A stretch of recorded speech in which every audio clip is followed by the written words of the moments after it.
Thank you and welcome to the show this morning. The topic this morning is ex-offenders in the state of Tennessee and second chance programs. And we have an opportunity this morning to talk to Pastor KWalker, who is the pastor of the Abundant Life Christian Center North in Nashville, Tennessee. And he will give us some information in reference to ex-offenders in the state of Tennessee as well as second chance programs. And let me, Reverend Walker, welcome you to the show this morning. Well, thank you, Dr. Haney. Glad to be here. And to say in a real sense, Pastor Walker, that we've had you on just a number of occasions. I think we can pull out almost any topic dealing with incarceration, second chance programs, et cetera. And we've talked about it on this show, but in spite of, and I think as you remarked earlier, in spite of what we say about it, it seems that some people are not getting the word. Well, that's true. That's true. And so what I'd like to do today is to really talk about that information again, but get a new audience. You might have a new audience in reference to it. Why don't you start us off by giving us some information about your background, your education, some of your experiences, and then we'll get into the topic itself, ex-offenders in Tennessee and second chance program. All right, Dr. Haney. Of course, as you said, my name is Pastor KWalker. I'm the pastor of the Abundant Life Christian Center North. We're currently meeting at the Millennium Maxwell House Hotel on Roselle Parks Boulevard.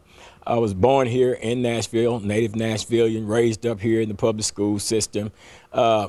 You know, had some great parents, didn't always do the right thing. You know, I was taught well, taught right, but went left. So, and spent some time in the Navy. After the Navy, you know, when I started experimenting with drugs at an early age and stuff like that, spent time in the Navy, got out of the Navy, spent a little time at Tennessee State University as well. Of course, my drug addiction just, you know, enhanced and just, you know, grew from there and everything. So that was a short-lived experience as well. Ended up incarcerated in the state prison system. Spent almost a total of 5 years of my life incarcerated, in and out of jails in the prison system and stuff like that.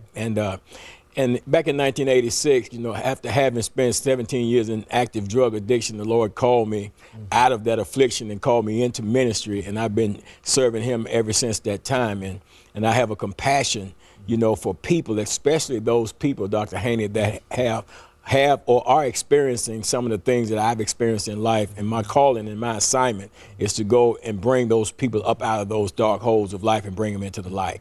And that's my purpose in life. That's the reason why that I'm living today. Good. You know, in looking at the topic, ex-offenders in Tennessee, I think one of the ways to deal with that is to look at how and the reasons that some folks are incarcerated in the state of Tennessee, and once they are incarcerated, where do they go? Do they generally go to the state facility, or do they go to the federal facility?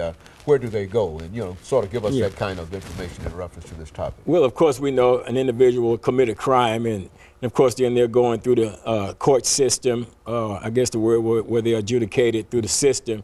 Then they're tried, you know, convicted, sentenced, and then from there, from the jail, there's transferred over to what we call classification when I came through. And in that particular facility, they determine from there which facility that they're going to send you to within the Tennessee Department of Corrections, whether it be Tennessee TDOC facility or CCA ran facility. At that point, you know, they will send you to that facility. And then from there, you know, you process your way through it, and that's where you begin to serve your time. You can acquire a job or what have you in there. You can, you know, you can get your GED and different things like that, different little programs that are available in the prison system that an individual can go through. In my opinion, that's probably not enough. And then at the same time, when you can go in there and you can get information, you can get knowledge. There is, I mean, of course, you're sentenced for the purpose of, number one, punishing you for the crime, and then secondly, you know, to rehabilitate you as well. And you know, the punishment, of course, is being locked up. You a certain number of years of your life, you're gonna have to spend incarcerated and behind bars, and that's just the reality of it all. But during that period of punishment and incarceration, at the same time, you can involve yourself in some of the rehabilitation programs that there are available in the system, you know. But then on the other side of that, which I'm sure we'll talk about here on this program. Okay, and when you talk about the classification system, and let me raise this question. Is the purpose of this classification system to determine, as you indicated, where an individual might go?